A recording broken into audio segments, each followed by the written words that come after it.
What's going on, all you gamers? Today I'm going to be going over my take on the eagerly anticipated game Back 4 Blood, or at least the beta, as that's all we have at the moment. So if that sounds interesting to you, then stay tuned, that's coming up next.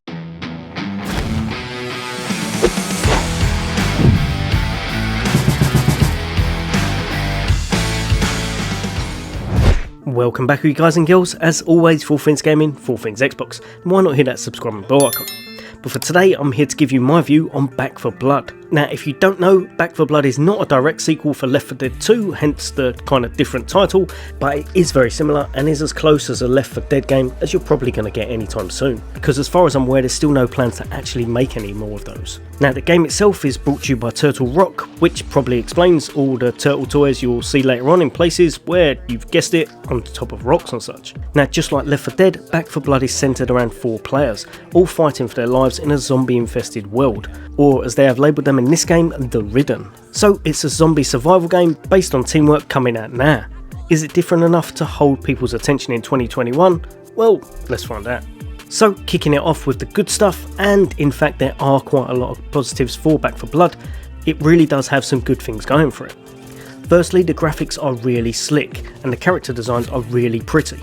That's right, I'm looking at you, Holly, and all of the character models are pretty distinct and varied. Now, the world it's set in seems open enough to have a little wander, even though you're obviously on a set path moving forward. As you make your way through the environments in game, it does a good job to making areas look very much like they would if the world we were living in had taken a turn for the worst. As you make your way around, smashed cars, furniture and items flung around the place as you make your way through broken down houses riddled with graffiti.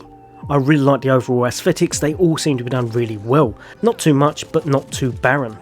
Also, objects that you can investigate or interact with are highlighted, so you know they're a feature you should be looking at or investigating, such as doors and such. Now, another nice feature was some of the huge kind of boss fights or special riddens that often tower above you and sometimes buildings as well.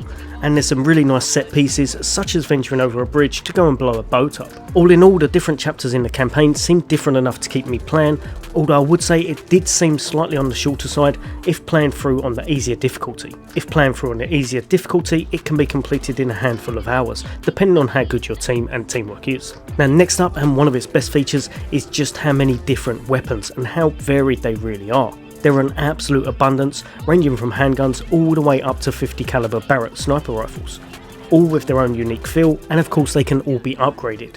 When you reach certain checkpoints, mainly the start of campaign chapters, you can buy certain upgrades and equipment from a chest, a kind of makeshift store, in order to make your arsenal stronger. These are colour coded as well in order to easily show you if they're an upgrade or not, easily showing you again whether they're better or worse than what you've already got. Now, like a lot of games now, there's also a kind of home base camp. I actually really like these features in games, and this one has all you need. If you want to change your loadout, you very well can. Want to try a weapon out? Go straight to the gun range. Or if you want, there's also the supply lines. Basically, you earn supply points by playing the game and earn certain things like card unlocks and cosmetics amongst other things. Imagine this as sort of a makeshift battle pass as such, a free one. Another thing of note is just how different the characters you can choose really are. And it's not just looks that separates them, it's also the fact that they bring a lot to the team, as they all bring their own buffs, perks and starter weapons. One may provide the team with a little bit of extra speed, while the other may let the team have an extra 25 stamina. There's a lot of customization in the game, and between the unique characters, weapons, modding and card choices, there's no doubt that this will allow for a lot of replayability. Finally, delving into the card system in place, it really helps to add an even greater layer of customization, as you can create decks that suit certain playstyles, or certain chapters in the campaign. But not only that, you also get to unlock corrupted Ridden cards as you make your way through the campaign, which can alter the mission, add goals or even affect the area you're in, such as adding fog to the environment. A really nice feature that can help to add a little bit of change of pace and often makes runs very different. So with all these great positive aspects, the game is a surefire hit, yeah? Well, yes and no. For all the things that Back 4 Blood does right, there's also quite a few that it does slightly wrong. But remember, these are based on the beta, so things could definitely change in the future before its release. Now, going off my first experience, and this isn't really a negative for the game as such, it's just what my overall first experience was. As for me, I was trying to get into the campaign for about 20 to 25 minutes, with absolutely no luck. After around the third try of resetting my console, I was prompted to the fact that the servers were having issues, but that the versus mode was up. So I thought I'd jump into that and see how I got on. Now, the versus mode is basically a team-based wave survival mode, seeing how long you can last against the ridden as survivors, and then after each round ends, you swap sides and in turn become the ridden, hunting the survivors again. Now again, you have the option to choose your characters, both survivors and ridden, some of which seem much stronger than others when I played, such as an absolutely hulking monstrosity that could pretty much explode at will, and another that very much resembled a licker but without the tongue, and you jumped about everywhere spitting kind of acid. Now, the map I was on seemed very small, and the traps like barbed wire and such seemed almost useless, as you couldn't really do much with them. Staying indoors didn't really seem to be much of an option, and pretty much most of the time I just found myself shooting out in the open. In all honesty, there didn't really seem like there was an awful lot you could do. Also, when playing as the ridden, overall they felt a little bit clunky in my opinion, and there was definitely something off with the way they moved. To me, this versus game mode felt very much like it was tacked on, and I didn't really have too much of a fun experience. I played 3 rounds, we won, and I swiftly turned it off.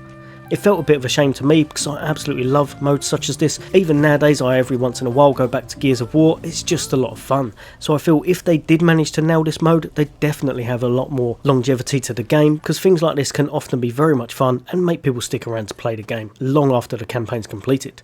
Anyway, I dusted myself off and moved along, and finally the servers were up and I was able to enter campaign. And let's just say after playing for around about an hour, this review almost took an entirely different turn and was going to be called Back 4 Blood Sucks. The end. But seriously, I did not have fun in the slightest. But it wasn't due to the game itself. A lot of these types of teamwork survival games often rely upon, you probably guessed it, teamwork. Or, depending on your other players, the lack thereof.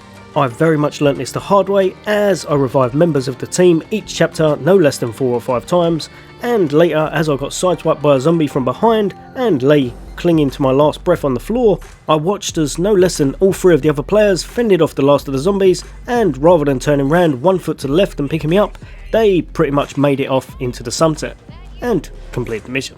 There's definitely one thing to note with this game, especially if you're playing on high difficulties, it's that it's very, very hard. You'll either love it or you'll hate it. In a good team of friends who play games like this often, you will have a lot of fun overcoming the different chapters and completing difficult situations. However, with completely random players, the highest difficulty may instead see your controller being sent hurtling across the room. Now, the next one for me is definitely the biggest downside to the game, and a little confusing to be perfectly honest, as to why they wouldn't include it. And that's the audio cues for the special ridden, or should I say the lack thereof.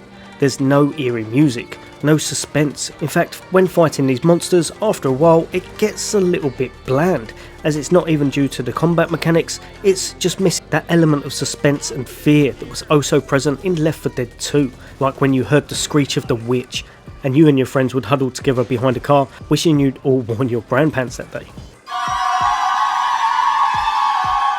But it's not just the special enemies, some of the weapon noises seem a little dull as well, a little bit underwhelming. It's not quite all of them, but when I went back and looked at some of the older gameplay for Left 4 Dead, I could really tell the difference in gun noises. Honestly, some of them are okay, but some of them really seemed a little bit on the dull or underwhelming side. In Left 4 Dead, they sounded so much beefier. It may not sound like much, but atmosphere is pretty much everything in games like this, and it really can add to the depth of the game. And at the moment, sadly, it seems to be missing that. Now, something else I have to mention is the crazy aim assist. Honestly, I'm sure you can adjust it, but when a game's as difficult as this, you probably aren't going to make it any tougher for yourself. Currently, when playing the game, it really reminds me a lot of the multiplayer in Red Dead Redemption 2. Literally, as soon as you hold in aim, you snap to the closest target, dead center, and literally disintegrate them with guaranteed hits. The aim assist is really, really strong. You will almost never miss, in fact. Oddly, one of the things I found myself not doing much was getting headshots, which feels pretty crazy seeing as we're in a zombie game. Often I found that by the time I tried to move the cursor up to the head, I could have already killed them a couple of times over by just pulling the trigger center mass and then letting go of it, clicking it back in again and auto-targeting the next foe. You can do this rinse and repeat. You're going to find yourself no scoping and holding in trigger, letting go of it over and over as you just auto hit everything, even if they're off in the fog and you really can't even see them. At the moment, the only reason I can kind of guess they've put this in place is because of how difficult the later settings are, and the fact that maybe you can't afford to miss them at that kind of level, because if you do, you'll just be completely overrun. Now lastly, and take this one with a pinch of salt as it's not guaranteed, but I really get the feeling that this game's going to be very microtransaction based. We already know that there's going to be a season pass involved, and that includes extra maps and characters. So there's no doubt in my mind that this will later on probably revolve also around cosmetics, and it worries me a little bit that further down the line that stuff may be pay gated. For example, must have weapons, cards or characters. Now like I said, it's just a bit of guesswork at the moment, but it very much seems like with a system in place like this that it could easily happen. So all in all, for a game, and a game that's coming straight to Game Pass, it could have been an awful lot worse, as the campaign and unlocking cards and supply stuff will definitely keep people around for some time. There's a lot of variety with the builds and weapons. I just hope that they can try to change some of the ambience. The atmosphere at the moment just doesn't hit the mark, I believe. And for me, because of this, some of the fights don't feel quite as tense or dramatic as they probably would do if they had this involved. As for the versus mode, that definitely needs some more work, as I couldn't see myself playing that any more than I already had, which is a bit of a shame. But all in all, definitely not the worst beta I've seen, not the buggiest, and it definitely had a lot going for it. So I can definitely see this appealing to some gamers, however others I think will probably just play it for a week and then put it down after they've completed the campaign and such. As always gamers, that's just my opinion. Let me know what you guys and girls think in the comments. As always, for all things gaming, for all things Xbox. Take care, I'll see you on the next day.